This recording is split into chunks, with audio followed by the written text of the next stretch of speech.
بسم اللہ الرحمن الرحیم رب اشرح لی صدری ویسر لی امری واحلل عقدۃ من لسانی یفقہوا قولی۔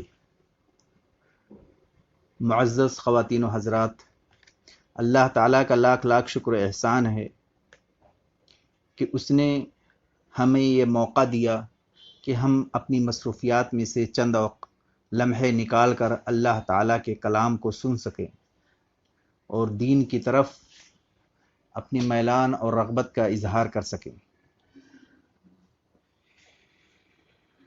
اللہ تعالیٰ نے ہم کو تمام بہت ساری نعمتوں سے نوازا ہے۔ اللہ تعالیٰ نے ہم کو صحت دیا،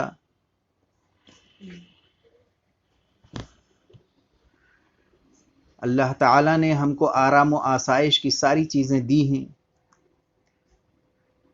اگر ہم کو ٹھنڈی لگتی ہے تو اسے دور کرنے کے لیے گرم پہنچانے والی چیزوں کو مہیا کیا، اور اگر ہم کو گرمی لگتی ہے تو گرمی دور کرنے کے لیے مختلف آسائشیں اور نعمتیں عطا کی ہیں۔ بہت ساری نعمتوں سے اللہ تعالیٰ نے نوازا ہے، لیکن جتنی بھی نعمتیں اللہ تعالیٰ نے ہم کو دی ہیں، ان تمام نعمتوں میں سب سے بڑی نعمت اسلام کی نعمت ہے۔ اسلام سب سے بڑی نعمت ہے، اور یہ اللہ تعالیٰ کا لاکھ لاکھ شکر احسان ہے کہ اس نے ہمیں مسلمان بنایا۔ اس لیے کہ اللہ تعالیٰ نے قرآن مجید میں فرمایا ہے، ان الدین عند اللہ الاسلام۔ اللہ تعالیٰ کے نزدیک جو قابل قبول دین ہے، جو پسندیدہ دین ہے، وہ صرف اسلام ہے۔ وَمَن يَبْتَغِ غَيْرَ الْإِسْلَامِ دِينًا فَلَن يُقْبَلَ مِنْهُ، اور جو شخص اسلام کے علاوہ کوئی دوسرا مذہب تلاشے گا تو اللہ تعالیٰ ہرگز اسے قبول نہیں کرے گا۔ تو اللہ تعالیٰ نے ہم کو اسلام جیسی عظیم نعمت سے نوازا، تو یہ اللہ تعالیٰ کا ہمیں شکر ادا کرنا چاہیے۔ یہ بہت بڑا احسان ہے۔ غزوہ احد کے اندر ایک صحابیہ تھیں۔ جب غزوہ احد مسلمانوں اور مشرکین کے درمیان جنگ شروع ہوئی تو اس میں اس صحابیہ کے شوہر بھی قتل ہو گئے، لڑکے بھی شہید ہو گئے، اور ان کے والد بھی شہید ہو گئے۔ کسی نے ان کو خبر دیا، کیا تم کو پتہ ہے کہ تمہارے یہ سارے اعزاء و اقربا شہید ہو گئے ہیں؟ تو انہوں نے کیا جواب دیا؟ انہوں نے کہا، یہ بتائیے ہمارے رسول یعنی اللہ کے رسول صلی اللہ علیہ وسلم کیسے ہیں؟ چنانچہ ان کو لے جایا گیا، اور جب آپ نے آپ کا چہرہ دیکھا تو آپ کو دیکھنے کے بعد اس صحابیہ نے کہا، بعد ذلک کل مصیبت اجل، یعنی آپ کے بعد ہر مصیبت جو ہے وہ ہیچ ہے، یعنی جب آپ زندہ ہیں تو پھر کوئی پرواہ نہیں۔ اس کا مطلب کیا کہ جب ہم کو اسلام جیسی عظیم نعمت ملی ہوئی ہے تو اس کے آگے کوئی بھی کسی قسم کی مصیبت آ جائے، وہ سب مصیبتیں ہیچ ہیں۔ لہٰذا آج ہمیں یہ سمجھنا چاہیے کہ اللہ تعالیٰ نے ہمیں جب مسلمان بنایا تو ہمارا عقیدہ، ہمارا اعتبار، اور اللہ تعالیٰ ہم کو چاہتا کیا ہے۔ ابھی جو آیت میں نے پڑھی، اللہ تعالیٰ نے اس دنیا کے قائم کرنے سے پہلے، یعنی آدم علیہ السلام کے پیدا کرنے سے پہلے اللہ تعالیٰ نے گواہی دی، وَإِذْ أَخَذَ رَبُّكَ مِن بَنِي آدَمَ مِن ظُهُورِهِمْ ذُرِّيَّتَهُمْ، یعنی اللہ تعالیٰ نے بنی آدم، حضرت آدم علیہ السلام کے تخلیق کے بعد ان کی پشت سے ہونے والے تمام اولاد سے یہ عہد لیا۔ اور اس کی کیا عہد لیا؟ جیسا کہ حدیث میں ہے کہ عرفہ والے دن نعمان جگہ میں اللہ تعالیٰ نے تمام اولاد کو نکالا، آدم علیہ السلام جتنی بھی قیامت تک پیدا ہونے والے ہیں، اور ان کو اپنے سامنے پھیلا دیا اور ان سے پوچھا، الست بربکم، کیا میں تمہارا رب نہیں ہوں؟ تو سبھی نے کہا، کیوں نہیں، بلا شہدنا ان تقولوا، ہم سب، اے اللہ، ہم سب تیرے رب ہونے کی گواہی دیتے ہیں۔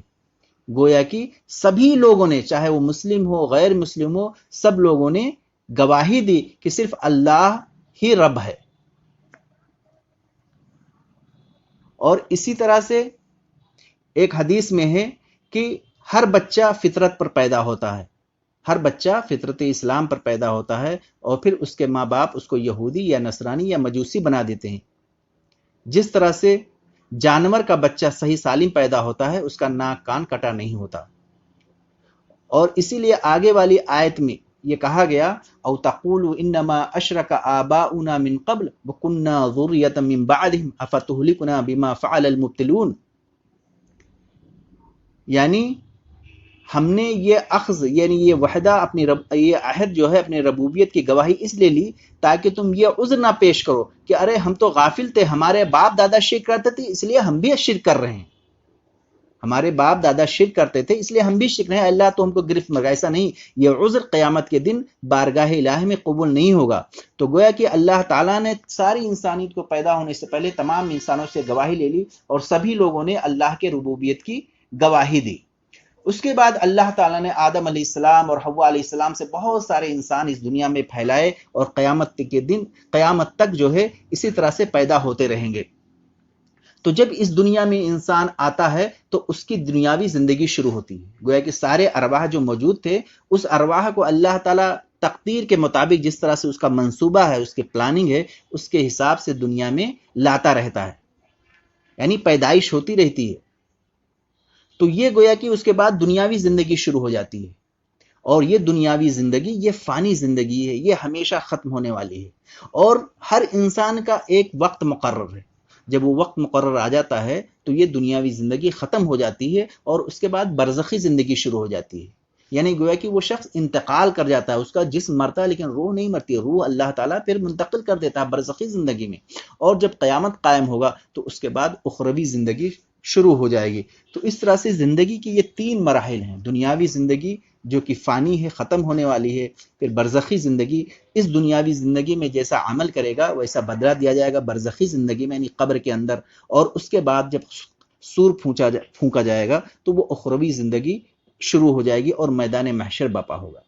اس دنیاوی زندگی کے بارے میں جس میں ہم جی رہے ہیں یہ ہمیشہ ختم ہونے والی ہے، اور قرآن مجید میں اس دنیاوی زندگی کے بارے میں بتایا گیا ہے کہ اے مسلمانوں اس دنیاوی زندگی ختم ہونے والی ہے، لہٰذا تم اس دنیاوی زندگی میں صرف عمل کرو اور اس کے بارے میں تم بہت زیادہ مطمئن مت رہو، ہمیشہ عمل کرتے رہو، اچھے عمل کرتے رہو تاکہ بعد کی زندگی میں تمہیں بہترین بدلہ ملے.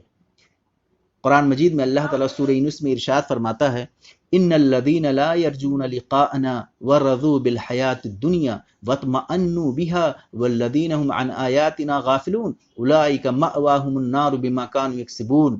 یعنی جو لوگ، اللہ تعالیٰ کہہ رہا ہے کہ جو لوگ ہماری ملاقات کی امید نہیں رکھتے اور اس دنیاوی زندگی پر راضی اور مطمئن ہو گئے ہیں، اور جو لوگ ہماری آیتوں سے غافل ہیں، یہ سب وہ ہیں کہ جن کے اعمال کی بنا پر ان کا ٹھکانہ جہنم ہے.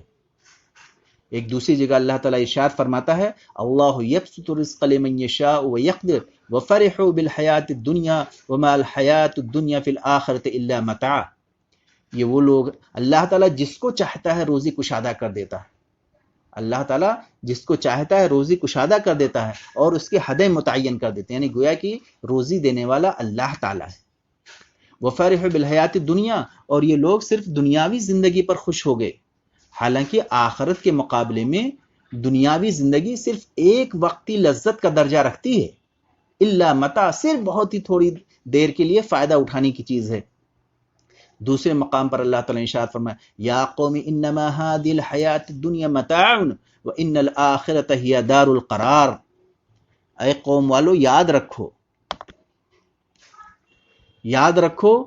کہ یہ دنیاوی زندگی صرف چند روزہ لذت اٹھانے کی چیز ہے، چند روزہ. وان الآخرۃ ہی دار القرار، اور ہمیشہ رہنے والی جو زندگی ہے وہ آخرت کی زندگی ہے، ہمیشہ رہنے والا گھر صرف آخرت کا گھر ہے. ایک دوسری جگہ اللہ نے ارشاد فرمایا وما هذه الحیات الدنیا الا لهو ولعب وان الدار الآخرۃ لہی الحیوان لو كانوا يعلمون. یہ دنیاوی زندگی تو کھیل تماشے کے سوا کچھ بھی نہیں، اور آخرت کا گھر ہمیشہ کی زندگی کا مرکز ہے. ایک سورہ حدید میں اللہ تعالیٰ نے ارشاد فرمایا اعلموا انما الحیات الدنیا لعب ولہو وزینۃ وتفاخر بینکم وتکاثر فی الاموال والاولاد کمثل غیث اعجب الکفار نباته ثم یہیج فتراہ مصفرا ثم يكون حطاما وفي الآخرة عذاب شدید ومغفرة من اللہ ورضوان وما الحیاة الدنیا الا متاع الغرور۔ تم جان رکھو کہ یہ دنیا کی زندگی محض کھیل اور تماشا ہے اور زینت اور آرائش ہے، اور تمہارے آپس میں فخر اور ستائش اور مال و اولاد کی ایک دوسرے سے زیادہ طلب اور خواہش ہے۔ اس کی مثال ایسی ہے جیسے کہ بارش کی، اس سے کھیتی اگتی ہے اور کسانوں کو کھیتی بھلی لگتی ہے، پھر خوب زور پہ آتی ہے اور دیکھنے والے کو لگتا ہے کہ یہ پک کر زرد پڑ گئی ہے، لیکن پھر اس کے بعد کیا ہوتا ہے، وہ چورا چورا ہو جاتی ہے۔ اسی طرح اللہ تعالیٰ مثال دیتا ہے، اور آخرت میں کافروں کے لیے بہت دردناک عذاب ہے، لیکن مومنوں کے لیے خدا کی طرف سے بخشش اور خوشنودی ہے۔ اور یقین جان لو کہ دنیا کی زندگی یہ تو دھوکہ ہے، وَمَا الْحَيَاةُ الدُّنْيَا إِلَّا مَتَاعُ الْغُرُورِ، دنیا کی زندگی یہ ایک دھوکہ ہے۔ ایک دوسری آیت میں اللہ نے ارشاد فرمایا بل تؤثرون الحیات الدنیا والآخرۃ خیر وابقیٰ، تمہاری حالت تو یہ ہو گئی ہے کہ تم صرف دنیاوی زندگی کو ترجیح دیتے ہو، حالانکہ آخرت زیادہ بہتر ہے اور زیادہ باقی رہنے والی ہے۔ تو معزز حضرات و خواتین، ہم لوگ کیا کرتے ہیں کہ دنیا کو زیادہ ترجیح دیتے ہیں۔ ان تمام آیات میں اللہ تعالیٰ اس دنیا کے بارے میں بتا رہا ہے کہ کچھ لوگ تو ایسے ہیں جنہوں نے دنیا کے بدلے اپنی آخرت کو بیچ ڈالا، اولئک الذین اشتروا الحیات الدنیا بالآخرہ، یہ وہ لوگ ہیں جنہوں نے آخرت کو دے کر دنیا خرید لی ہے۔ ولسوف، تو یہ دنیاوی زندگی ہمیشہ دھوکے کی ہے، لیکن اس دنیا میں جب تک اللہ تعالیٰ نے ہم کو زندگی دی ہے تب تک ہم کو سعی اور کوشش کرنی چاہیے، حلال طریقے اختیار کرنا چاہیے روزی کے لیے۔ اللہ تعالیٰ نے ارشاد فرمایا وَلَوْ سَوْفَ يُعْتِيكَ رَبُّكَ فَتَرْضَىٰ، اللہ تعالیٰ آپ کو اس قدر دے گا کہ آپ خوش ہو جائیں گے۔ قرآن میں اللہ نے ارشاد فرمایا یا ایھا الناس کلوا مما فی الارض حلالا طیبا ولا تتبعوا خطوات الشیطان انہ لکم عدو مبین، اے انسانوں جو کچھ زمین میں حلال روزی ہے اسے تم استعمال کرو اور شیطانی اقدامات کا اتباع نہ کرو، کیونکہ وہ تمہارا کھلا ہوا دشمن ہے۔ جب ہم نے یہ جان لیا کہ دنیا بہت ہی تھوڑی جگہ ہے، بہت ہی معمولی، بہت ہی حقیر جگہ ہے اور بہت کم وقت کے لیے ہے، تو ایسی اس دنیا میں ہم کو حرام کمانے سے بچنا چاہیے، حرام چیزوں سے بچنا چاہیے اور صرف حلال روزی کی کوشش کرنی چاہیے۔ اس لیے کہ جب انسان اس دنیا سے جاتا ہے تو کوئی چیز لے کے نہیں جاتا، یہ ہمارے دماغ میں رکھنے کے لیے قرآن مجید میں مختلف آیات بیان کی گئی ہیں۔ دوسری جگہ اللہ تعالیٰ ارشاد فرماتا ہے فَإِذَا قُضِيَتِ الصَّلَاةُ فَانتَشِرُوا فِي الْأَرْضِ وَابْتَغُوا مِن فَضْلِ اللَّهِ وَاذْكُرُوا اللَّهَ كَثِيرًا لَعَلَّكُمْ تُفْلِحُونَ، پھر جب نماز ختم ہو جائے تو تم زمین میں پھیل جاؤ اور تم اللہ تعالیٰ کی رزق تلاش کرو، وَاذْكُرُوا اللَّهَ كَثِيرًا، اور ایسا نہیں کہ جب تم روزی کماؤ تو تم بیٹھ جاؤ، اللہ کو بھول جاؤ، بلکہ تم اللہ تعالیٰ کی ذکر کرتے رہو، بہت زیادہ ذکر کرو، اس لیے کہ تم کتنی بھی روزی کما لو، اگر تم اللہ کا ذکر نہیں کرو گے، اللہ کو یاد نہیں کرو گے تو تم کبھی کامیاب نہیں ہو سکتے۔ اس لیے کہا گیا وَاذْكُرُوا اللَّهَ كَثِيرًا لَعَلَّكُمْ تُفْلِحُونَ، تم اللہ تعالیٰ کا ذکر کرتے رہو تاکہ تم کامیاب ہو سکو، تاکہ تم کامیاب ہو سکو۔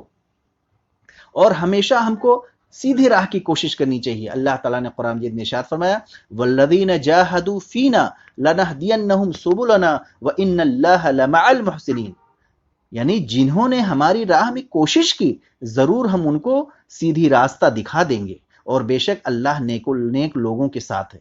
تو ہمیشہ کوشش کرنی چاہیے، جب ہم کوشش کریں گے نیکی کی طرف تو اللہ تعالیٰ اس طرف ہمارا راستہ جو ہے وہ دکھا دے گا۔ اگر ہم کوشش نہیں کریں گے تو ہمارے اللہ تعالیٰ ہم کو وہ راستہ نہیں دکھائے گا۔ ایک دوسری جگہ ارشاد فرمایا گیا وَابْتَغِ فِي مَا آتَاكَ اللَّهُ الدَّارَ الْآخِرَةَ، جو کچھ اللہ تعالیٰ نے تمہیں دیا ہے اس سے آخرت کے گھر کا انتظام کرو۔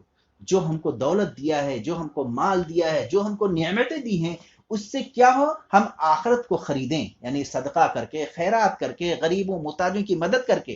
وَلَا تَنْسَ نَصِيبَكَ مِنَ الدُّنْيَا، لیکن تم دنیا سے بھی اپنا حصہ مت بھولو، یعنی جتنا بھی تم حلال طریقے سے کما سکتے ہو اس کے لیے کوئی حد نہیں رکھی ہے اللہ تعالیٰ نے، بلکہ تم خوب کماؤ، اپنے حصے کو دنیا سے مت بھولو، وَأَحْسِن كَمَا أَحْسَنَ اللَّهُ، اور اس طرح سے بھلائی کرو جس طرح سے اللہ تعالیٰ نے تمہارے ساتھ بھلائی کی۔ اللہ نے تم کو یہ موقع دیا ہے روزی کمانے کا، ظاہر بات ہے کوشش دو لوگ ایک جیسی کرتے ہیں، لیکن ایک کو اللہ تعالیٰ مال دے دیتا ہے، بہت زیادہ دیتا ہے، دوسرے کو کم دیتا ہے، تو یہ اللہ کا نعمت ہے، اللہ کی فضل ہے، اللہ کی نعمت ہے، تو ہمیں اللہ کا ہمیشہ شکر ادا کرنا چاہیے، اس لیے کہ سبھی لوگ محنت کرتے ہیں لیکن اللہ تعالیٰ ان میں سے کچھ لوگوں کو دیتا ہے۔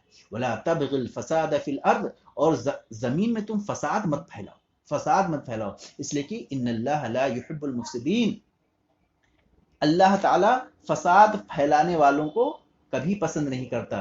اس لیے بنیادی طور پر انسان کی حرکت اللہ کے اور آخرت کی جانب ہونا چاہیے، ہمارے سارے عمل، لیکن دنیا میں جو اپنا حصہ ہے وہ بھی فراموش نہیں کرنا چاہیے، یقین جاننا، یقین ہمارے اوپر، ہم کو یہ یقین ہونا چاہیے کہ اللہ تعالیٰ نے جو نعمتیں دی ہیں اس کے بارے میں پوچھا جائے گا، لَتُسْأَلُنَّ يَوْمَئِذٍ عَنِ النَّعِيمِ، اللہ تعالیٰ تم سے تمہاری نعمتوں کے بارے میں سوال کرے گا، یہ ایک امانت ہے اور یہ آزمائش بھی ہے۔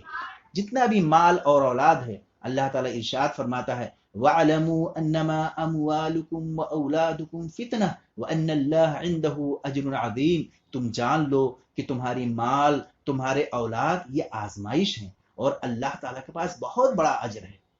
مال بھی آزمائش ہے کہ ہم مال کو کما کہاں سے رہے ہیں اور خرچ کیسے کر رہے ہیں، اللہ کے راستے میں، حلال راستے میں خرچ کر رہے ہیں یا حلال طریقے سے کما رہے ہیں۔ اور پھر اولاد بھی آزمائش ہے، اللہ تعالیٰ نے اولاد ہم کو امانت کے طور پہ دیا ہے، مالک نہیں بنایا ہے، اس لیے اللہ تعالیٰ جب چاہتا ہے دیتا ہے اور جب چاہتا ہے لے لیتا ہے، اس کے بارے میں ہمارا کوئی اختیار نہیں، یہ پوری کائنات اللہ تعالیٰ کی حکومت ہے، اللہ تعالیٰ کی مملکت ہے، لائی حیات آئی قضا، لے چلی چلے، اپنی خوشی نہ آئے اپنی خوشی نہ چلے، نہ ہم اپنی مرضی سے یہاں آتے ہیں نہ اپنی مرضی سے جاتے ہیں، باقی پیدائش اور موت کے درمیان جو وقفہ رکھا اس میں اللہ تعالیٰ نے ہم کو اختیار دیا ہے اور اسی کے بارے میں سوال ہوگا۔ الذی خلق الموت والحیات لیبلوکم ایکم احسن عملا، اللہ ہی ہے وہ جس نے موت اور زندگی کو پیدا کیا، اللہ نے زندگی کو بنایا اور پھر موت کو بنایا تاکہ تم کو آزمائے کہ تم میں سے بہتر کون ہے۔ اللہ تعالیٰ دوسری جگہ ارشاد فرماتا ہے یا ایھا الذین آمنوا ان من ازواجکم واولادکم عدوا لکم، اے مومنو، اے لوگو جو ایمان لائے، تمہاری بیویاں، تمہارے شوہر، تمہارے اولاد یہ تمہارے دشمن ہیں تو ان سے بچو، وَإِن تَعْفُوا وَتَصْفَحُوا، اور اگر تم معاف کرو اور اگر تم عفو درگزر سے کام کرو، تغفروا، اللہ سے مغفرت کرو، تو اللہ تعالیٰ بہت بخشش کرنے والا اور رحم کرنے والا ہے۔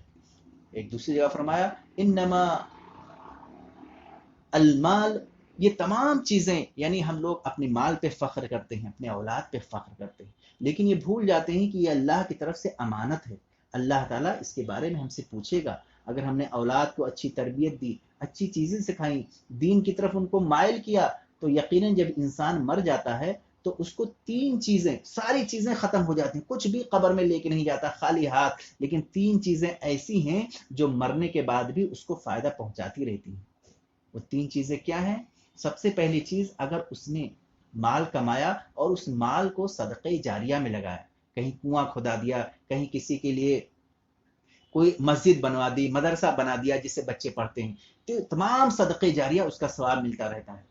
دوسری چیز یہ کہ اگر نیک اولاد چھوڑا ہے، نیک اولاد کی ایسی تربیت کر دی ہے کہ اس کے جانے کے بعد اس کے بچے اس کے لیے دعا کرتے رہتے ہیں، تو مرنے کے بعد ثواب ملتا ہے۔ اور تیسری چیز کہ کوئی تقریر کری، کوئی کتابیں لکھ دی، کوئی ایسا کام کر دیا کہ جس سے لوگوں کو فائدہ ہو رہا ہے، کوئی بھی کام، دینی کام یا دنیاوی کام ایسا کر دیا جس سے لوگوں کو فائدہ ہو رہا ہے، تو اس کا ثواب مرنے کے بعد انسان کو ملتا رہتا ہے۔ تو اسی لیے کہا گیا تم مال اور اولاد پہ فخر نہ کرو، مال اور اولاد یہ آزمائش ہے، اگر تم نے اچھا کام کیا تو اس کے بعد ثواب ملتا رہے گا۔ چنانچہ جہاں ایک طرف یہ کہا کہ تمہاری مال اور اولاد تمہارے دشمن ہیں، وہیں دوسری دن کہا المال والبنون زینت الحیات الدنیا، یہ مال اور اولاد جو ہیں یہ اس دنیا کی اللہ تعالیٰ نے زینت بنایا ہے، اللہ تعالیٰ نے خوشی کا ذریعہ بنایا ہے۔ والباقیات الصالحات خیر، لیکن جو تم نیک عمل کرتے ہو یہ اللہ کے نزدیک سب سے زیادہ باقی رہنے والی چیزیں ہیں. خیر عند ربک ثواب و خیر عملا، اللہ تعالیٰ کے نزدیک زیادہ بہتر ہے. اسی طرح سے اللہ تعالیٰ نے مسلمانوں کو غفلت سے دور رہنے کے لیے فرمایا یا ایھا الذین آمنوا لا تلھکم اموالکم ولا اولادکم عن ذکر اللہ. اے مومنو، اے لوگو جو ایمان لائے ہو، ہرگز ہرگز تم کو غفلت میں نہ ڈالے، تم کو غافل نہ کرے. کیا چیز؟ تمہارے مال تم کو غفلت میں نہ ڈالے، تمہارے اولاد تم کو غفلت میں نہ ڈالیں. کس چیز سے؟ اللہ کے ذکر سے. یعنی تم کو مال مل گیا بہت زیادہ اور تم نمازیں چھوڑ دیے، روزے چھوڑ دیے، اللہ کے قرآن کی تلاوت چھوڑ دیے. تم کو اولاد اللہ تعالیٰ نے دیا، وہ اولاد جو بہت زیادہ پیسے کماتا ہے، پھر اس کے بعد تم نے اللہ تعالیٰ کا ذکر چھوڑ دیا، اللہ کا شکر ادا کرنا چھوڑ دیا. ہمیشہ اللہ کا شکر ادا کرنا چاہیے.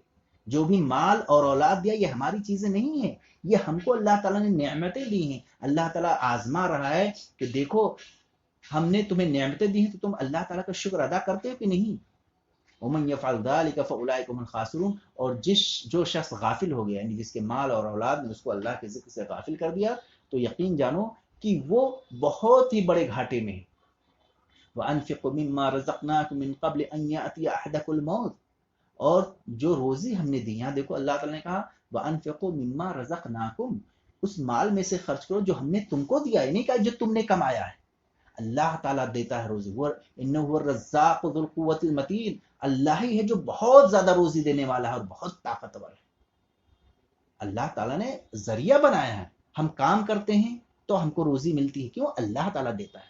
بہت سے لوگ ہمارے جیسے کام کرتے ہیں، ان کو نہیں ملتا. یہ ہم آئے دن مشاہدہ کرتے رہتے ہیں. 10 لوگ محنت کرتے ہیں، کچھ لوگ آ جاتے ہیں آگے کی طرف. تو یہ اللہ کی محض نعمت ہے. تو اللہ نے کہا کہ وَأَنفِقُوا مِمَّا رَزَقْنَاكُم مِّن قَبْلِ أَن يَأْتِيَ أَحَدَكُمُ الْمَوْتُ، کہ موت آنے سے پہلے تم اللہ تعالیٰ نے جو مال دیا اس میں سے خرچ کرو. فَيَقُولَ رَبِّ لَوْلَا أَخَّرْتَنِي، اس لیے کہ جب موت آ جائے گی تو کیا کہتا ہے انسان؟ رب لولا أخرتني إلى أجل قریب فأصدق وأكن من الصالحين، کہ اللہ تم کو ذرا سا مہلت دے دے تو میں بہت زیادہ جا کر صدقہ کروں. فأصدق، میں صدقہ کروں اور میں نیک لوگوں میں سے آ جاؤں. تو یہاں صدقے کی اتنی بڑی اہمیت ہے. اور آج کورونا وائرس کی وجہ سے کتنے لوگ بیچارے غریب، جو میڈیم کلاس تھے وہ غریب ہو گئے ہیں، جو غریب تھے تو وہ بھوکوں کو مطلب دانے دانے کو ترس رہے ہیں. تو سب کی حالت خراب ہے. اس لیے اللہ تعالیٰ نے جن کو مال دیا ہے وہ ان غریبوں کو خرچ کریں، اس سے بہتر موقع آنے والا نہیں ہے. تو اللہ نے کہا کہ وَأَنفِقُوا من قبل ان یاتی احدکم الموت فیقول رب لولا اخرتنی الی اجل قریب، کہ موت آنے سے قبل تم اللہ کی دی ہوئی روزی کو خرچ کرو اس کے راستے میں، تاکہ انسان پھر یہ شکوہ نہ کر سکے اے اللہ تمہیں کاش ہم کو موقع دیا ہوتا تو ہم صدقہ کرتے. ولن یؤخر اللہ نفسا اذا جاء اجلها، اور اللہ کا یہ قانون ہے کہ جب موت کا وقت آ جاتا ہے تو اللہ تعالیٰ ایک لمحے کے لیے بھی مؤخر نہیں کرتا. یہ یاد رکھنا چاہیے کہ اللہ تعالیٰ نے ہماری زندگی اور موت ساری چیزیں رکھ دی ہیں، تو ہم کو نہیں پتا کہ کب موت واقع ہو جائے، لہذا صدقہ اور خیرات کرنا چاہیے. تو یہ دنیا کی حقیقت ہے کہ دنیا فانی ہے، ختم ہونے والی ہے. کوئی آتا ہے چلا جاتا ہے، کوئی کب آگے پیچھے سب کو جانا ہے. لہذا یہ دنیا میں اللہ تعالیٰ نے ہم کو اختیار دیا ہے نیک اعمال کرنے کے لیے، اور دنیا کو ایک آزمائش بنایا ہے، آزمائش کی جگہ، امتحان کی جگہ. یہاں پر تندرستی بیماری سے آزمایا جاتا ہے، خوشی کو غمی سے، اس لیے کہ دنیا میں کبھی خوشی آتی ہے، کبھی غمی، کبھی آسانی آتی ہے، کبھی سختی. اور اللہ رب العزت مختلف قسم کی بلاؤں کے ذریعے سے، مصیبتوں کے ذریعے سے ہم کو آزماتا ہے، تاکہ اللہ تعالیٰ یہ فرق کر سکے کون صابر ہے، کون شاکر ہے اور کون ناشکرا ہے، کون صبر کرتا ہے، کون شکوہ کرتا ہے. ان مع العسر یسرا، اللہ تعالیٰ نے قرآن میں فرمایا کہ اس دنیا میں ہمیشہ آسانی کے ساتھ، مشکل کے ساتھ آسانی. یہ نہیں کہا مشکل کے بعد، بلکہ مشکل کے ساتھ. ایک طرف اگر آپ کے پاس کوئی مصیبت آ رہی ہے تو اس کے ساتھ ساتھ اللہ تعالیٰ نے آسانیاں بھی رکھی ہیں، بس آپ کو دیکھنے کی ضرورت ہے. ہمیشہ مشکل کے ساتھ آسانی ہے اس دنیا میں. اور اس دنیا میں ہمیں زندگی بھی اس طرح گزارنی چاہیے جس طرح مسافر گزارتا ہے، جس کی زندگی کی صبح اور شام کس جگہ ہو جائے کوئی عطا پتہ نہیں. اسی لیے حضرت عبداللہ ابن عمر رضی اللہ تعالیٰ عنہ کیا کہا کرتے تھے، بہت بڑے صحابی ہیں، وہ کہتے تھے اذا امسیت فلا تنتظر الصباح، جب تم شام کرو تو صبح کا انتظار مت کرو. اس لیے کہ ہم دیکھتے ہیں کتنے لوگ بیچارے شام کو رات کو سوئے اور صبح جاگے نہیں، صبح جاگے نہیں، جب ان کو اٹھانے کے لیے گئے تو دیکھا ڈیڈ باڈی پڑی ہے، مر گئے. تو حضرت عبداللہ ابن عمر رضی اللہ عنہ نے کہا جب تم شام کرو تو صبح کا انتظار مت کرو، اور جب تم صبح کرو تو شام کا انتظار مت کرو، تو محض اللہ کی رحمت ہے کہ ہم کو شام دے رہا ہے۔ وخذ من صحتک لمرضک، اور جب تم تندرست ہو تو اس میں سے وقت نکالو، تم نہیں جانتے کہ بیماری کب آ جائے، اور اسی طرح سے جب زندہ ہو تو موت کے لیے وقت نکالو، اس لیے کہ جب موت واقع ہو جائے گی تو تم کچھ کر نہیں پاؤ گے۔ تو اسی طرح سے ایک اور حدیث میں بیان کیا، کن فی الدنیا کانک غریب او عابر سبیل، تم دنیا میں کس طرح رہو، ایک اجنبی کی طرح، ایک مثلا جیسے ہم کسی اجنبی شہر میں جاتے ہیں تو چند دن گزار کے لوٹ آتے ہیں، تو اسی طرح سے دنیا ہے، دنیا میں چند لمحہ گزار کے پھر آخرت کی طرف ہر آدمی سفر کر لیتا ہے، تو دنیا میں اس طرح رہو گویا کہ تم ایک اجنبی ہو یا ایک مسافر ہو، اور اپنے آپ کو قبر والوں میں شمار کرو، وعد نفسک من اہل القبور، بہت بڑی چیز کہی اللہ کے رسول صلی اللہ علیہ وسلم نے، کیا کہا، اپنے آپ کو قبر والوں میں شمار کرو۔ کیسے زندہ ہے قبر والوں میں، اس لیے کہ سب لوگوں کو اہل القبور بننا ہے، کچھ لوگ ہیں جو چلے گئے قبر میں، کچھ لوگ جانے والے ہیں، ٹھیک ہے، تو اس طرح سے اپنے آپ کو اہل القبور میں جب شمار کرو گے تو تم نیک عمل کی طرف جاؤ گے۔ تو دنیا جو ہے پریشانی آتی رہتی ہے، اللہ کے رسول صلی اللہ علیہ وسلم نے ایک جگہ فرمایا، صحیح مسلم کی روایت ہے، الدنیا سجن المؤمن وجنت الکافر، دنیا جو ہے یہ مومن کے لیے قید خانہ ہے اور کافر کے لیے جنت ہے۔ قید خانے میں، جب دنیا کو قید خانہ کہا مومن کے لیے، کیوں؟ اس لیے کہ قید خانے میں ہمیشہ مصیبتیں آئیں گی، وہاں کھانا صحیح نہیں ملے گا، بہت ساری پریشانیاں ہوں گی، لیکن کافر آپ دیکھتے ہیں غیر مسلم بہت طرح، کبھی کبھی ہم لوگ سوچتے ہیں ہمیں سے، ارے یار وہ اسلام نہیں لایا، غیر اللہ نے اس کو نعمتوں سے نوازا، بھائی اس کے لیے یہ دنیا ہی جنت ہے، اس کے لیے آخرت میں کچھ نہیں ہے، لیکن مومن کے لیے تو اللہ تعالیٰ نے جنت رکھا ہے نا، جنت کی خوشخبری دی ہے، اس لیے دنیا کی ساری پریشانیاں ایک قید خانے کی طرح برداشت کرو۔ آزمائش کے لیے اللہ تعالیٰ نے قرآن مجید میں ارشاد فرمایا، الف لام میم احسب الناس ان یترکوا ان یقولوا آمنا وهم لا یفتنون وَلَقَدْ فَتَنَّ الَّذِينَ مِنْ قَبْلِهِمْ فَلْيَعْلَمَنَّ اللَّهُ الَّذِينَ صَدَقُوا وَلَيَعْلَمَنَّ الْكَاذِبِينَ، کیا لوگوں نے یہ گمان کر رکھا ہے کہ وہ صرف اتنا کہیں گے کہ ہم ایمان لے آئے اور ان کو چھوڑ دیا جائے، کیا ان کو آزمایا نہیں جائے گا؟ وَلَقَدْ، ہم نے اس سے پہلے جتنے لوگ تھے ان لوگوں کو بھی آزمایا، ان لوگوں کو آزمائش میں ڈالا، تاکہ اللہ تعالیٰ یہ جان سکے کون سچا ہے اور کون جھوٹا ہے۔ سورہ بقرہ میں اللہ تعالیٰ نے ارشاد فرمایا، ام حسبتم ان تدخلوا الجنة ولما يأتكم مثل الذين خلوا من قبلكم مستهم الباساء والضراء، کیا تم نے یہ گمان کر رکھا ہے کہ تم جنت میں داخل ہو جاؤ گے ایسی، اور تمہارے اوپر وہ چیزیں نہیں آئی جو تمہارے سے پہلے قوموں کی طرف آئیں، تم سے پہلے جو قومیں تھیں ان پر بہت زیادہ مصیبتیں نازل ہوئی۔ اللہ تعالیٰ ایک دوسری جگہ ارشاد فرماتا ہے، وَلَنَبْلُوَنَّكُمْ بِشَيْءٍ مِّنَ الْخَوْفِ وَالْجُوعِ وَنَقْصٍ مِّنَ الْأَمْوَالِ وَالْأَنفُسِ وَالثَّمَرَاتِ وَبَشِّرِ الصَّابِرِينَ، ہم تم کو آزمائیں گے، ضرور بضرور آزمائیں، کس چیز سے؟ کبھی خوف دے کر کے، ڈر تمہارے دل میں پیدا ہو جائے گا، بھوک ڈال کر کے، اور کمی کر کے تمہارے مال میں، تمہاری جانوں میں، تمہارے پھلوں میں، یہ ہم تم کو آزماتے ہیں۔ وبشر الصابرین، لیکن جو اس میں صبر کرتے ہیں ان کو خوشخبری دے دیجئے، وہ صبر کرنے والے کہ جب ان پر کوئی مصیبت آتی ہے تو کیا کہتے ہیں، انا للہ و انا الیہ راجعون، کہ بے شک ہم اللہ کے لیے ہیں اور ہمیں اللہ ہی کی طرف پلٹنا ہے۔ جب ہماری چیزیں اللہ کے لیے ہیں تو ہم کو کیا شکوہ، ان صلاتی و نسکی و محیای و مماتی للہ رب العالمین، بے شک میری نماز، میری قربانی، میری زندگی اور میری موت سب اللہ کے لیے، اے اللہ یہ سب تیری امانت ہے، تو جب چاہے جب لے لے، جب چاہے جب یہاں برقرار رہے، ہماری زندگی، ہماری موت، ہماری قربانی، ہماری ایمان سب اللہ کے لیے، یہ اللہ کی حکومت ہے، اللہ کی بادشاہت ہے یہاں پر، لہٰذا ہمیں مصیبتوں سے کبھی نہیں گھبرانا چاہیے، مصیبتوں پر ہم کو صبر کرنا چاہیے، اور جو نعمتیں ملی ہیں اس پہ ہم اللہ کا شکر ادا کریں۔ اللہ نے ایک جگہ اور ارشاد فرمایا، وَلَقَدْ أَرْسَلْنَا إِلَىٰ أُمَمٍ مِّن قَبْلِكَ فَأَخَذْنَاهُمْ بِالْبَأْسَاءِ وَالضَّرَّاءِ لَعَلَّهُمْ يَتَضَرَّعُونَ، کہ ہم نے تم سے پہلے جو قومیں بھیجی ہیں ان پر ہم نے سختی اور تکلیف مبتلا کیا، اس کی وجہ کیا ہے؟ تاکہ وہ گڑ گڑائیں، وہ رب کی طرف آئیں، اللہ تعالیٰ جو مصیبتیں نازل کرتا ہے اس کا مقصد کیا ہے؟ لعلہم یتضرعون، تاکہ وہ اللہ کی طرف گر گڑاتے ہوئے آئیں۔ ان تمام آیتوں میں اللہ تعالیٰ دنیا کی حقیقت بیان کر رہا ہے، مصیبتوں کا بیان کر رہا ہے کہ تم ہرگز گھبراؤ نہیں، ہم مصیبتیں اس لیے دیتے ہیں تاکہ تم کو آزمائیں۔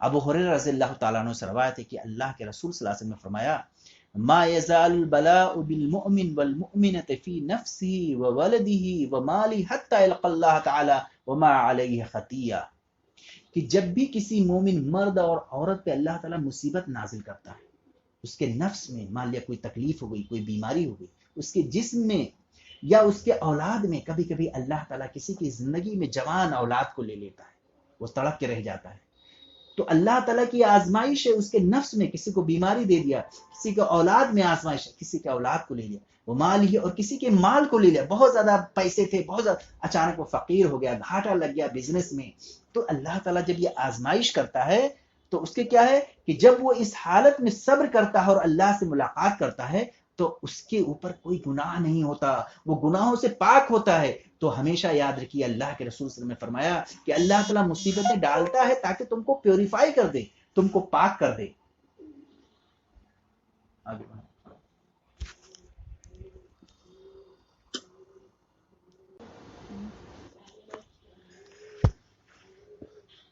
تو اللہ تعالیٰ، اللہ کے رسول صلی اللہ علیہ وسلم نے یہ فرمایا کہ مصیبتیں اللہ تعالیٰ اس لیے نازل کرتا ہے تاکہ وہ تم کو پیوریفائی کر سکے۔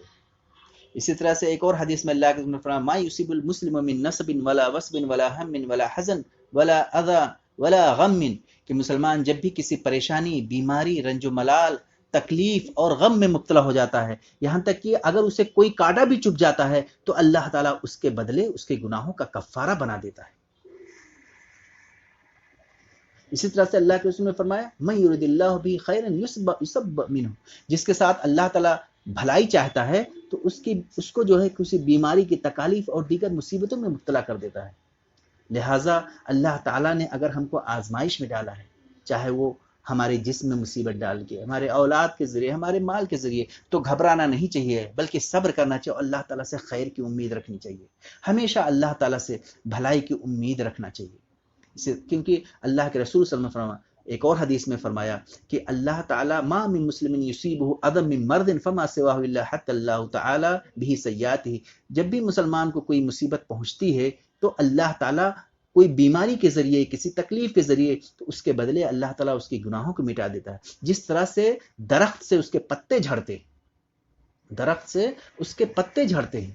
اور کبھی کبھی ایسا ہوتا ہے کہ جب اللہ تعالیٰ اپنے بندے کے ساتھ بھلائی کا ارادہ کرتا ہے تو اللہ تعالیٰ کبھی دنیا میں تھوڑی بہت مصیبتیں دے دیتا ہے تو تاکہ اس کے بدلے اس کو آخرت میں کوئی تکلیف نہ ہو۔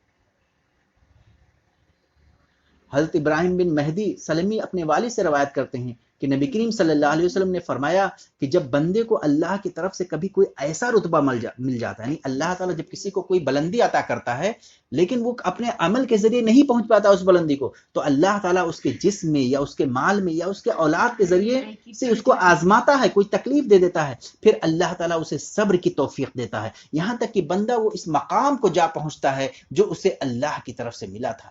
سبحان اللہ، کتنا بلند مرتبہ ہے۔ اسی لیے جب بھی کسی کو آزمائش آئے تو ہمیشہ صبر کرنا چاہیے۔ ایک صحابیہ تھیں، وہ کہیں اللہ کے رسول صلی اللہ علیہ وسلم سوال، ان کو مرگی کا بیماری تھی، تو انہوں نے کہا اے اللہ کے رسول، مجھ کو دورے پڑتے ہیں مرگی کے اور اس کی وجہ سے میرا سطر کھل جاتا ہے، تو اللہ سے دعا کیجیے۔ اللہ کے رسول صلی اللہ علیہ وسلم کیا فرمایا؟ اللہ کے رسول صلی اللہ علیہ وسلم نے فرمایا اگر تم چاہو تو صبر کرو اور تمہارے لیے جنت ہے، یعنی جب تم صبر کرو گے تمہارے لیے جنت ہے، اور اگر تم چاہو تو میں اللہ سے دعا کرتا ہوں اللہ تم کو جو ہے عافیت دے دے گا، تمہاری اس بیماری کو دور کر دے گا۔ تو اس صحابیہ نے کہا اے اللہ کے رسول، میں صبر کروں گی اس لیے کہ مجھے جنت کی خواہش ہے۔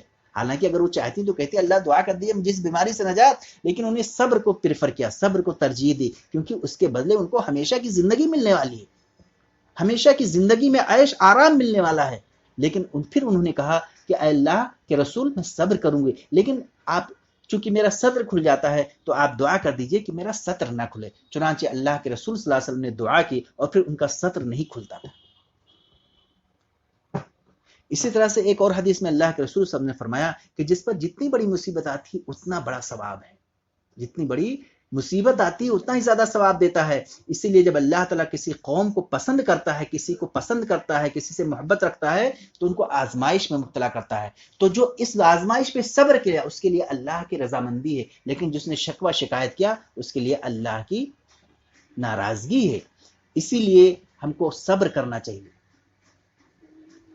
اور قرآن کہتا ہے قُلْ لَن يُصِيبَنَا إِلَّا مَا كَتَبَ اللَّهُ لَنَا، کہ اے نبی آپ کہہ دیجئے جو بھی مصیبتیں تمہارے اوپر آتی ہیں وہ وہی چیزیں جو اللہ تعالیٰ نے حق میں لکھ دیا ہے. تو یہ تمام چیزیں اس بات پر دلالت کرتی ہیں کہ جب بھی مصیبت آئے ہم کو صبر کرنا چاہیے. اللہ نے اس پر ابھارا ہے اور اس کے لیے بہت بڑا اجر رکھ رہا ہے، اس پہ جزا و فضا نہیں کرنا چاہیے. یہ تمام وہ چیزیں ہیں جس کو اللہ تعالیٰ نے لکھ دیا ہے. اور اسی لیے جب مصیبت آئے، کوئی چیز آئے، تو اس میں کہا گیا کہ موت کی تمنا مت کرو. موت کی کسی بہت زیادہ کبھی ہوتا ہے انسان مصیبت میں ہو جاتا ہے تو موت کی تمنا کر لیں، لیکن نہیں، ہرگز نہیں، ایسا کبھی نہیں کرنا چاہیے. جب بھی کسی کو مال و بدن میں نقصان پہنچے، اس لیے کہ اللہ کے فرمان لا یتمنین احدکم الموت لضر نصابہ، کبھی کسی کو بہت زیادہ تکلیف پہنچتی ہے تو موت کبھی نہیں. تم میں سے ہرگز کوئی موت کی تمنا نہ کرے. ہاں اگر بہت زیادہ تکلیف ہو رہی ہے تو اتنا کیسا تھا فلیقل اللہم احینی ما کانت الحیات خیرا لی وتوفنی اذا کانت الوفات خیرا لی. اے اللہ ہم کو اس وقت تک زندہ رکھ جب تک کہ زندگی میرے لیے بہتر ہے.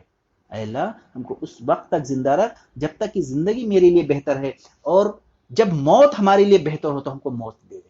یہ دعا کرنا کہ زندگی اور موت دونوں کی.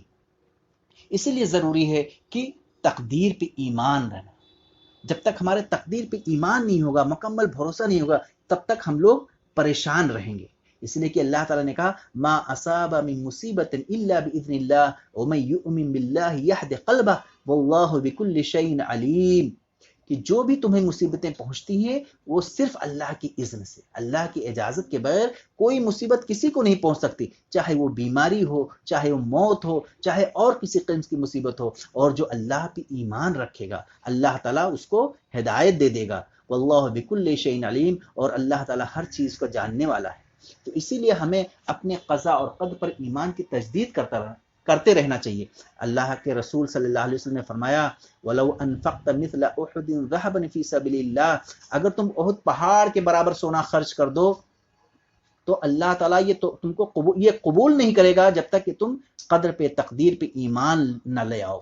اور تم جان لو انما اصابك لم يكن ليخطئك، یعنی جو مصیبتیں تم کو پہنچی ہیں وہ تم سے خطا کرنے والی نہیں تھی. یعنی ایسا نہیں ہے کہ تم کو نہیں پہنچتا، اور جو کچھ تم کو نہیں پہنچا ہے وہ کبھی تم تک نہیں پہنچتا. اگر تم اس عقیدے کے علاوہ کسی اور عقیدے پر مر گئے تو ضرور جہنم میں جاؤ گے.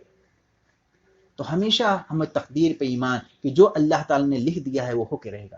ابن عباس رضی اللہ تعالیٰ عنہ سے روایت ہے، وہ کہتے ہیں، وہ لڑکے تھے، چھوٹے بچے تھے، وہ کہتے ہیں کنت خلف النبی صلی اللہ علیہ وسلم، میں ایک روز اللہ کے رسول صلی اللہ علیہ وسلم کے پیچھے سوار تھا تو آپ صلی اللہ علیہ وسلم نے فرمایا یا غلام انی اعلمک کلمات، اے بچے میں تجھے کچھ کلمات سکھاتا ہوں، تم اللہ کی حفاظت کرو، یعنی اللہ کو یاد کرو تو اللہ تعالیٰ تمہاری حفاظت کرے گا. اللہ کا ذکر کرو، اللہ کی حفاظت کرو تو اسے تم اپنے سامنے پاؤ گے.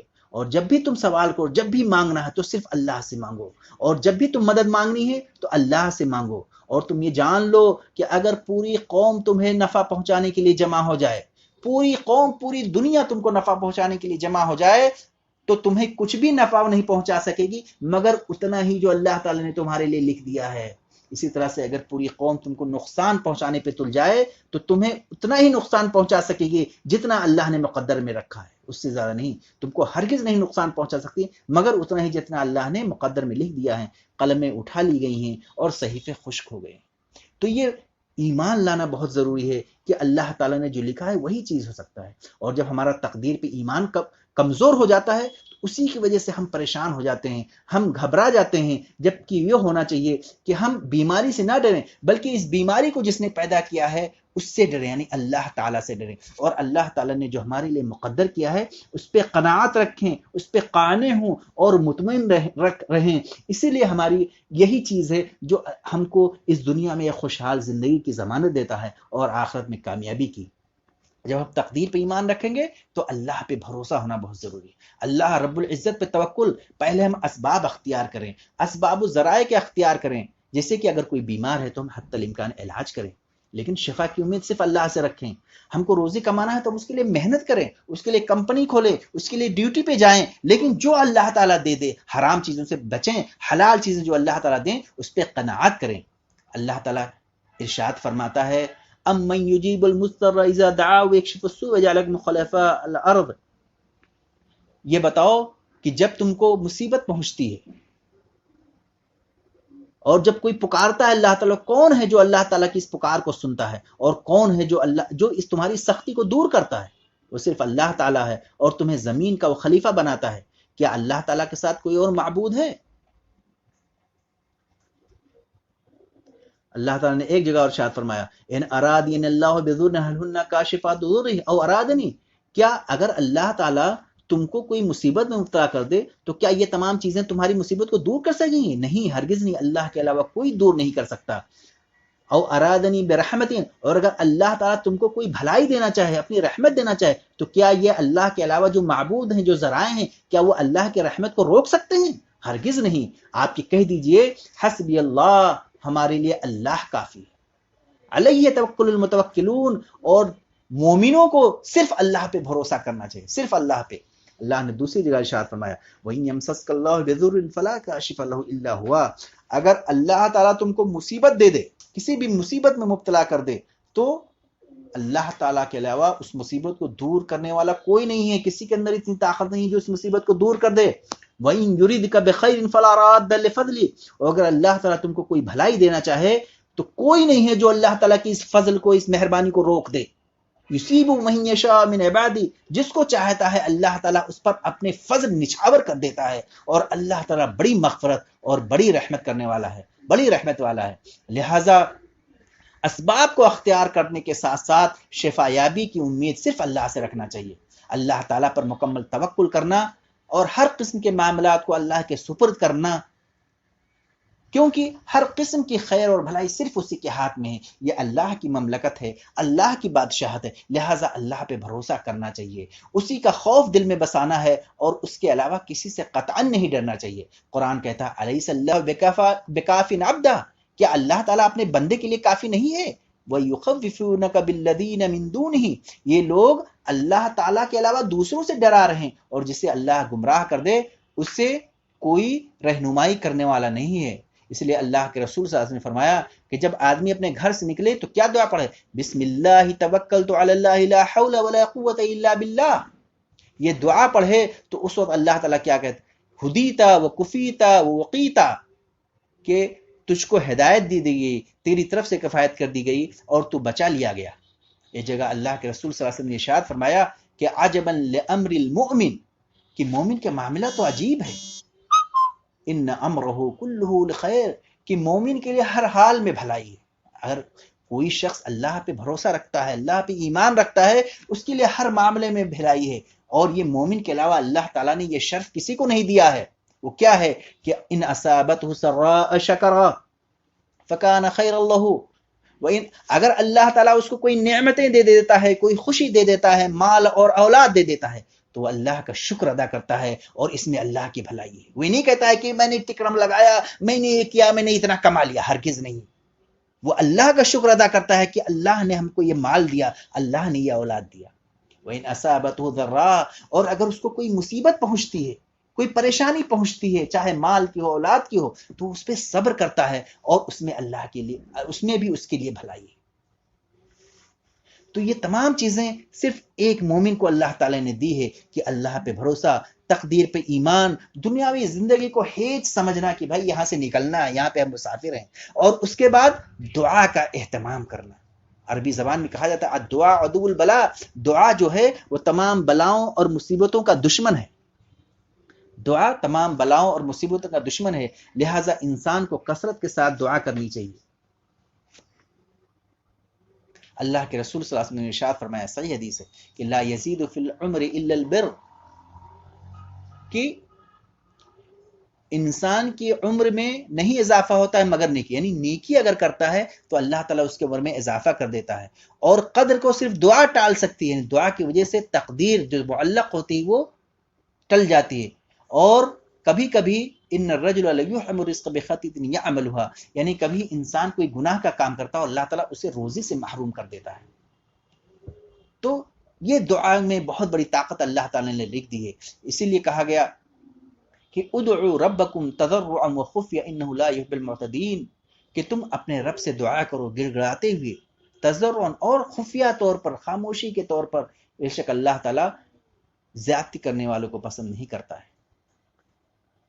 تو یہ تمام بیماریاں اور مصیبتیں جو ہیں یہ ہمارے برے اعمال کی وجہ سے بھی آتی ہیں، ہم غلطی کرتے ہیں۔ وما اصابکم من مصیبت، اللہ تعالیٰ نے کہا وما اصابکم من مصیبت فبما کسبت ایدی الناس، تمہیں جو کچھ بھی مصیبتیں پہنچتی ہیں یہ تمہارے کرتوتوں کا بدلہ ہے، اور اللہ تعالیٰ تو تمہاری بہت ساری گناہوں کو معاف کر دیتا ہے۔ اسی لیے ہم کو دعا کرنے کی ضرورت ہے۔ وَلَنُذِيقَنَّهُم مِّنَ الْعَذَابِ الْأَكْبَرِ، اور وَلَنُذِيقَنَّهُم، اللہ تعالیٰ قرآن مجید میں ارشاد فرماتا ہے کہ ہم اس دنیا میں بڑے عذاب سے پہلے چھوٹے عذاب، بڑے عذاب سے پہلے چھوٹے عذاب ہم چکھائیں گے۔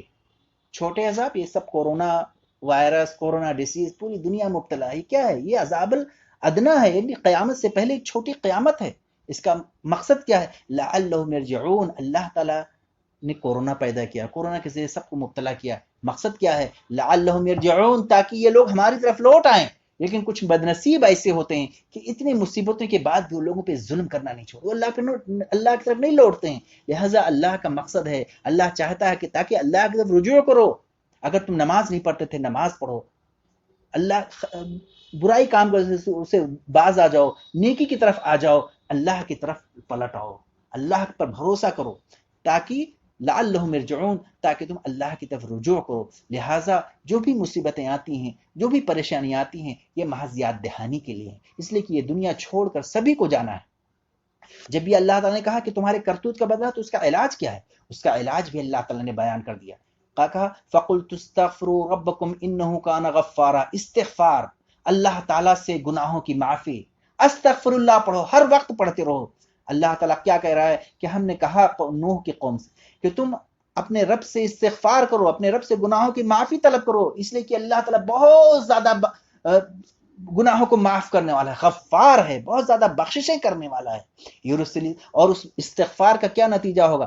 حسن بصری رحمۃ اللہ علیہ ایک بہت بڑے تابعی تھے، ان کے پاس جو ہے کچھ لوگ آئے اور انہوں نے کہا کہ شیخ جو ہے بارش نہیں ہو رہی، ہم کیا کریں؟ تو انہوں نے کہا کہ جا کر کے استغفار کرو۔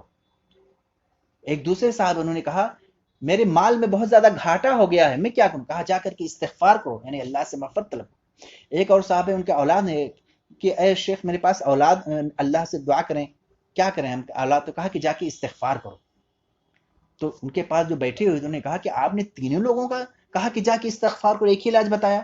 تو انہوں نے کہا حسن بصری رحمۃ اللہ علیہ کہ دیکھو میں نے قرآن کی آیت سے مسئلہ نکالا، اللہ تعالیٰ کیا کہتا ہے؟ استغفروا ربکم انہ کان غفارا، کہ تم استغفار کرو، اللہ سے اپنی گناہوں کی معافی طلب کرو، توبہ کرو گناہوں سے، استغفار کرو، اس لیے کہ اللہ بہت زیادہ بخشنے والا ہے۔ اور اس کا نتیجہ کیا ہوگا؟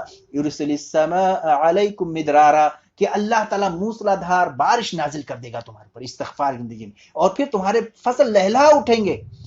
وَيُمْدِدْكُمْ بِأَمْوَالٍ، اللہ تعالیٰ تمہارے مال میں اضافہ کر دے گا جب تم استغفار ہوئے، وہ بنین، اور اللہ تعالیٰ نے تمہیں بیٹے عطا کرے گا، تمہیں اولاد عطا کرے گا، وَيَجْعَلْ لَكُمْ جَنَّاتٍ، اور اللہ تعالیٰ تمہارے باغات عطا کر دے گا، وَيَجْعَلْ لَكُمْ أَنْهَارًا، اور نہریں جاری کر دے گا جسے تم سیراب ہو کے پانی دے دے گا۔ اب دیکھیے استغفار کا کتنا بڑا ثواب ہے، تو ہم کو ہر وقت استغفار کرتے رہنا چاہیے۔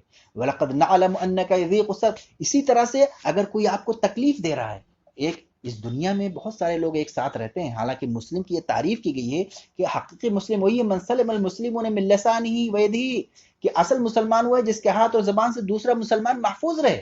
وہ مسلمان ہو ہی نہیں سکتا جس کے زبان اور ہاتھ سے کسی کو تکلیف پہنچ رہی ہے۔ لہٰذا اگر ہم اس دنیا میں رہ رہے ہیں، آپ کو کسی سے تکلیف پہنچ رہی ہے تو اس کا بھی اللہ نے علاج کیا۔ وَلَقَدْ نَعْلَمُ أَنَّكَ يَضِيقُ صَدْرُكَ بِمَا يَقُولُونَ، اللہ تعالیٰ اللہ کے رسول صلی اللہ علیہ وسلم کہہ رہا ہے کہ اللہ کہ رسول صلی اللہ علیہ وسلم میں جانتا ہوں کہ آپ کا سینہ تنگ ہوتا جا رہا ہے، یہ جو کفار مکہ کہہ رہے ہیں ان سے بہت تنگ، اس کا کیا ہے فسبح بحمد ربک وکن من الساجدین، تو تم سبحان اللہ کہو، اللہ کی تعریف کرو، اللہ کا حمد بیان کرو، اور سجدہ کرنے والے میں سے نماز پڑھو، سجدے میں گر جاؤ، وعبد ربک حتی یاتیک الیقین، اور اپنے رب کی عبادت کرتے رہو یہاں تک کہ موت واقع ہو جائے، تم کو موت آ جائے۔ تو ہمارے اوپر جو مصیبتیں آ رہی ہیں، جو تکلیفیں آ رہی ہیں، چاہے مال ہو، اولاد کا ہو، نفس کا ہو، کسی بھی چیز کا ہو، تو اس کا علاج ہے استغفار کریں، اللہ سے گناہوں کی معافی طلب کریں، اور سبحان اللہ الحمدللہ اور نمازیں پڑھتے ہیں، سجدے میں گر جائیں اور اللہ کی عبادت کرتے ہیں، اس لیے کہ اس دنیا میں پیدا کرنے کا مقصد ہی اللہ تعالیٰ نے بنایا، وما خلقنا الانسان وما خلقت الجن والانسان الا ليعبدون، کہ ہم نے جناتوں اور انسانوں کو صرف اس لیے پیدا کیا تاکہ وہ ہماری عبادت کریں۔ تو اگر ہم بظاہر کچھ کھو بیٹھے ہیں، ہماری کچھ چیزیں زائل ہو گئی ہیں، تو ہم کو مثبت پازیٹیو انداز میں سوچنا ہے، نیگیٹو کبھی نہیں سوچنا ہے۔ ہو سکتا ہے اللہ تعالیٰ نے اس میں خیر کا پہلو، کبھی کبھی ایسا ہوتا ہے کسی شر سے بچانے کے لیے اللہ تعالیٰ کوئی چیز لے لیتا ہے، تو ہمیشہ یہ یاد رکھو کہ خیر کا پہلو، اللہ سے ہمیشہ خیر کی امید رکھو۔ تو پازیٹیو انداز سوچنا یہی ہے کہ ہم بھلائی دیکھیں ہر چیز میں، کہ جو کچھ اللہ تعالیٰ نے ہم کو عطا کیا ہے اس میں بہتر نظر آنا، جو ہمارے پاس بچا ہے اس میں بھلائی ہم تلاش کریں تو میں بہتر نظر آنا شروع ہو جائے گا۔ اللہ تعالیٰ کا ارشاد ہے وَإِنَّ رَبَّكَ لَذُو فَضْلٍ عَلَى النَّاسِ وَلَكِنَّ أَكْثَرَهُمْ لَا يَشْكُرُونَ، کہ اللہ تو وہ ہے کہ بے شک وہ تو لوگوں پر، انسانوں پر مہربانی کرتا ہے، فضل کرتا ہے، لیکن اکثر لوگ شکر نہیں ادا کرتے ہیں، اکثر لوگ ناشکری کرتے ہیں، ان کو اتنی نعمتیں ملی ہوئی ہیں لیکن کبھی وہ اللہ کے شکر نہیں ادا کرتے ہیں۔ تو اسی لیے ہم کو ایک مومن کا وطیرہ اختیار کرنا ہے، ایک مومن کا وطیرہ یہی ہے کہ جو اللہ کے رسول صلی اللہ علیہ وسلم نے فرمایا ہے کہ اگر ہم کو آسودہ حالی ملتی ہے، جو نعمتیں ملی ہیں، تو ہم اللہ کا شکر ادا کریں، اور اگر کوئی مصیبتیں ہم کو لاحق ہو گئی ہیں تو ہم اس پر صبر کریں، اور یہ صبر کرنا باعث خیر ہے، کلہ خیر فکان خیر، اور یہ ہمارے لیے بہتری ہے۔ ہم اللہ تعالیٰ سے دعا کرتے رہیں، ہم اللہ تعالیٰ سے دعا کرتے رہیں، کیا دعا کرتے رہیں کہ اے اللہ تو ہم کو اس دنیا میں بھلائی عطا کرو اور آخرت میں بھلائی عطا کرو، ربنا آتنا فی الدنیا حسنۃ وفی الآخرۃ حسنۃ وقنا عذاب النار، ربنا ظلمنا انفسنا وان لم تغفر لنا وترحمنا لنکونن من الخاسرین، اے ہمارے رب ہم نے اپنے نفسوں پہ بہت زیادہ ظلم کر دیا ہے، اگر تو نے بخش نہ دیا، اگر تو نے رحم نہ کیا تو ہم ظالموں میں سے ہو جائیں گے۔ اے اللہ تعالی ہم کو جب تک دنیا میں زندہ رکھ، اسلام پہ زندہ رکھ، اے اللہ جب ہماری وفات ہو تو ایمان پر وفات ہو، اسی لیے جب ہم سونے کے لیے جائیں تو ہم ضرور لا الہ الا اللہ محمد رسول اللہ پڑھتے رہیں، قرآن کی تلاوت کریں، سورہ بقرہ کی آخری 2 آیتیں پڑھیں، اور ہمیشہ لا الہ الا اللہ پڑھتے رہیں، اس لیے کہ ہم نہیں جانتے ہیں کہ آخری وقت کب آ جائے۔ آج کل ایسے حالات ہو گئے ہیں کہ بات کرتے کرتے اللہ تعالیٰ جان نکال لیتا ہے، ایک لمحہ پہلے، 1 گھنٹہ پہلے وہ آدمی صحیح سالم تھا، لیکن اگلے ہی لمحے وہ اللہ کے پاس پہنچ گیا۔ اس لیے ہم تمام لوگوں پر، ہم تمام مسلمانوں پر یہ ضروری ہے کہ ہم اللہ سے دعا کرتے رہیں، اللہ سے توفیق مانگتے رہیں، اور ہمیشہ لا الہ الا اللہ محمد رسول اللہ، اللہ کی تسبیح اور تحمید بیان کرتے رہیں، اور بندوں کے حقوق بھی ادا کرتے رہیں، لوگوں کے ساتھ احسان اور بھلائی کرتا رہیں۔ اللہ سے دعا ہے کہ اللہ تعالی ہم تمام لوگوں کو سچا اور پکا مومن بنائے۔ وآخر دعوانا ان الحمد للہ رب العالمین۔